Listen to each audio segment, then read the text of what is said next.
All right, this YouTube showing was originally about a touch of history, sharpening knives historically. Part 1. Part 2 was the electric motor sharpener. But all of that was to show you what you're going to see now. Something that is far more important than what you've seen before. It took me a while to figure out how to keep knives sharpened, really sharpened, when sharpening the knives only like once every 3 days, or 2 days, or maybe once a day if I used only that one knife. But I didn't like that. I didn't like to think about sharpening a knife once every 3 days, because I ended up not sharpening it at all for a long time. Just forget it. I just forgot it. And that made the knife so rounded, so dull, that it took a much longer time to get it resharpened. And I didn't like that. I just did not like that at all. What can I do to change that? So it ended up that, well, the answer to that question is sharpen it every 5 minutes, which of course you can't do because you can't remember 5 minutes. 5 minutes goes by in like 2.5 hours before you remember it, something like that. But even that didn't quite answer or satisfy me enough. Before that time came, when I was studying with Yoshida Toshi Sensei, this was in his summer event, summer school near a couple hours outside of Tokyo. I took 3 1-month each sessions with him, and they were big events. There were many people from, not so many Japanese, because he spoke English and he wanted to speak English, and he taught us an awful lot. He taught us many things, and one of the things he taught us was the use of this, what's called a green rouge, and it's not at all expensive. They come this length, and it's like, I don't know how much this was, but not much, not very much at all, and it's good stuff. This is made in Japan. This I got from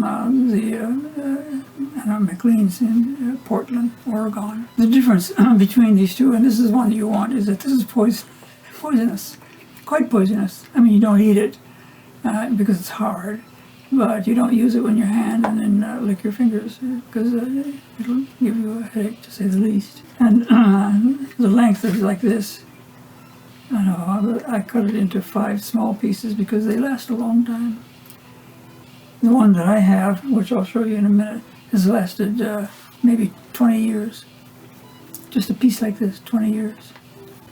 So if you want one like this, and you're going to get this, and I'll get it from the McLean's. So it occurred to me that if I can sharpen this more frequently, if I can use it more, sharpen it, and then use it more frequently, and resharpen it again after just a few minutes, will that work? Will that be okay? Will that be fine? Will I be happy with that? So I tried it.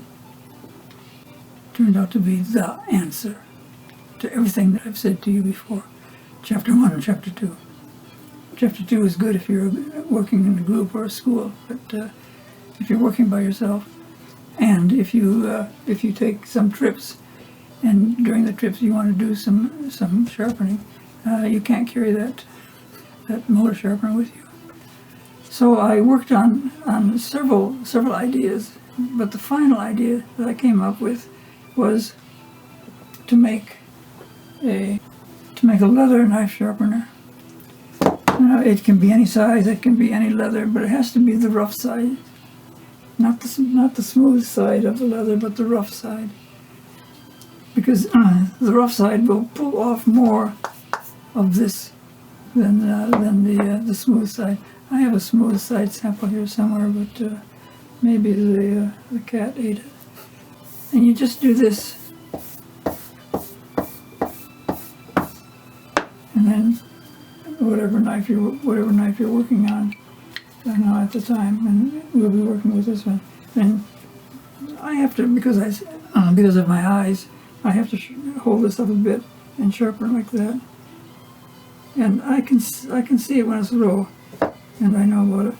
But again, you're sharpening only the white face of the back of the knife. When you're finished with that, you have made a little ridge here, but the leather is longer than the board underneath it, so there's a little bit of a loop on the side like this. I'm going to show you how to make one of these. And with that, you just take this and turn it like that, and then just once go across like that, and then you're okay. And then you put that aside, and you continue, and set yourself up clock that you can arrange to have ring every 20 minutes, 3 times an hour. And when you do that, when it rings and you stop, there are several things that you have to do at the same time, and that is straighten up your back, because you're carving like this. You straighten up that back. That's essential. That's really essential. And also with your eyes, you look far away. If you're in front of a window, and I always am, then you can look at anything that's green, if there's something green there like a tree, or something far away, or the sky. But anyway, the eyes, which were like this, have to come like this. And the knife that you've been working on, especially if you're working on just one knife for like half a day or so, and when you're working on a board like this, you are working on one knife for a long time. Mostly something like this. Then get like this, and then finish it like that. Finish it this way, and look out, and stretch your shoulders, straighten your back, go like that. And because it's already sharp, it's because it's only become 1% duller than it was 20 minutes ago. You don't have to spend half hour or an hour and a half or 3 weeks getting it sharpened again. You just do it for a minute or so. And this is what I do now all the time. I don't use the other equipment at all. Don't need to, because I'm keeping my knives really, really, really sharp. And also I'm keeping my body, a little more healthy than before. If you want to make one of these, it's extremely simple. There are several leather makers in this neighborhood, and I can get a big piece of scrap leather, which is not thin, but not the thickest, for very cheap. And the wood is the same wood that I use for carving. So you cut this the same size, but the leather has to be a little bit longer, like I said before, because you want to have an opportunity to curve to get rid of the ridge that's on the inside. Paste that we use this is the Japanese version, but when I was a kid, I had the same as this stuff is. The rough side is where the leather goes, and just put enough of that on like this. You can practice your Japanese or your Chinese, and just flatten it out like this.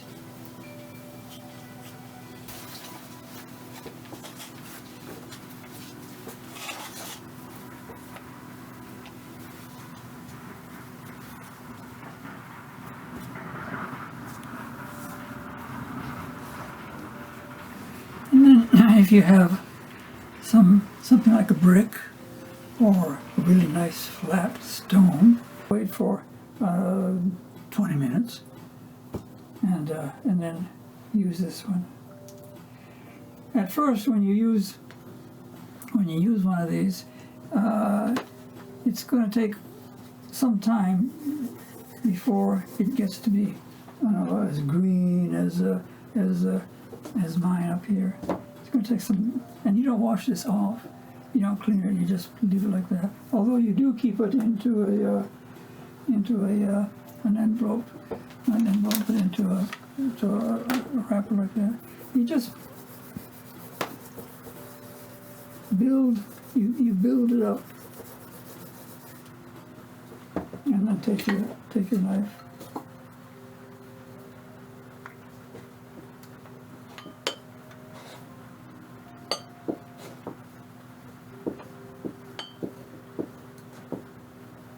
This is slightly rounded on the corners, so it's called in Japanese. It's called so aisuki. So aisuki. There's a square version of this which is called aisuki, without the so part, without the so pronunciation.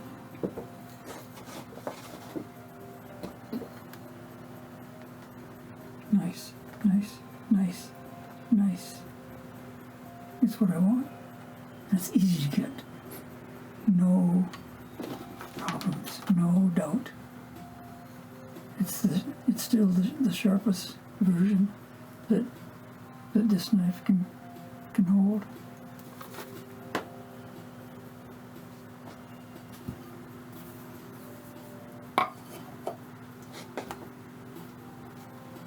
I think that's enough.